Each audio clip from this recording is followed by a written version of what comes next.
अयोध्या के राजा दशरथ एक बार भ्रमण करते हुए वन की ओर निकले। वहां उनका सामना बाली से हो गया।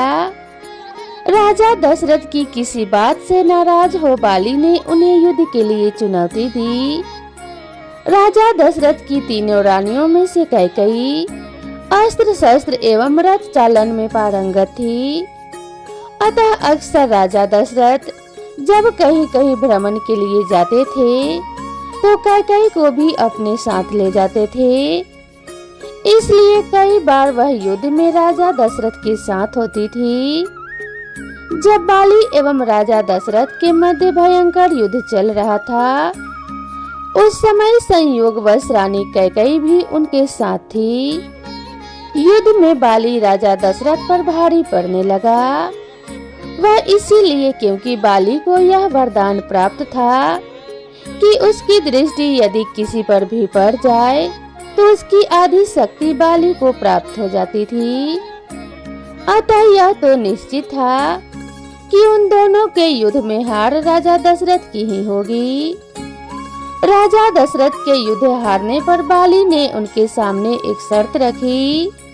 शर्त यह थी कि या तो वे अपनी पत्नी कैकेयी को वहां छोड़ जाए या रघुकुल की शान अपना मुकुट वहां पर छोड़ जाए।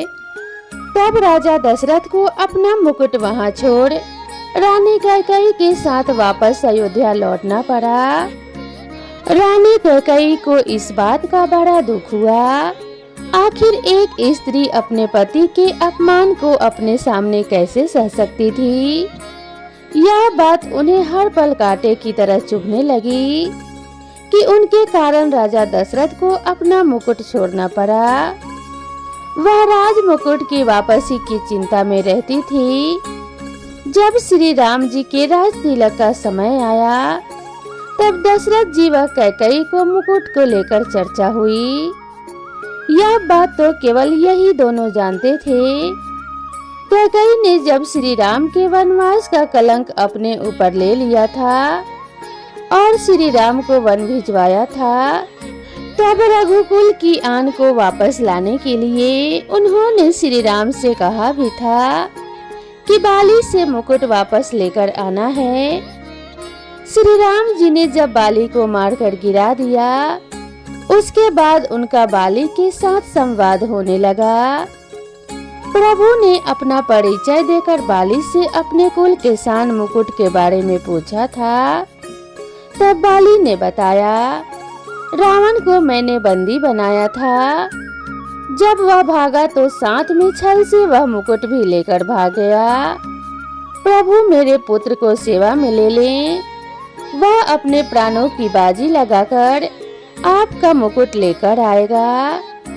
जब अंगद श्री राम जी के दूत बनकर रावण की सभा में गए, वहां उन्होंने सभा में अपने पैर जमा दिए और उपस्थित वीरों को अपना पैर हिलाकर दिखाने की चुनौती दे दी।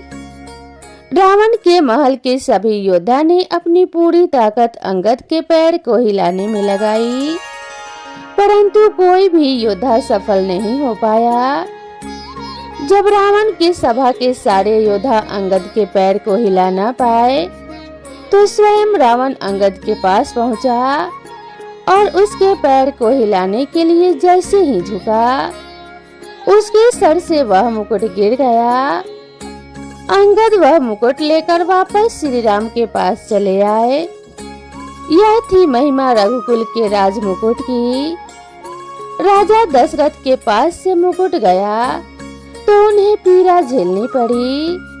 बाली से जब रावण वह मुकुट लेकर गया तो बाली को अपने प्राणों की आहुति देनी पड़ी। इसके बाद जब अंगद रावण से वह मुकुट लेकर आ गया तो रावण के भी प्राण गए तथा कैकेयी के कारण ही रघुकुल के लाज बच सकी।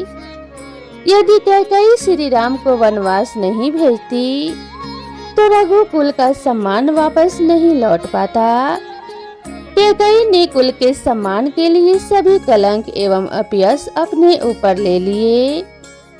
इसीलिए श्री राम अपनी माताओं में सबसे ज्यादा प्रेम कैकेयी को करते थे।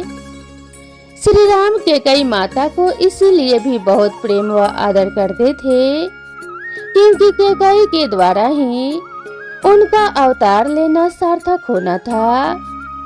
तो दोस्तों, आप सभी को यह कहानी कैसी लगी कृपया कमेंट करके जरूर बताएं। वीडियो पसंद आई हो तो वीडियो को लाइक करें, शेयर करें और चैनल पर पहली बार आए हैं तो चैनल को सब्सक्राइब करना ना भूलें। तो दोस्तों, मिलते हैं इसी तरह की नेक्स्ट वीडियो में। तब तक के लिए नमस्कार।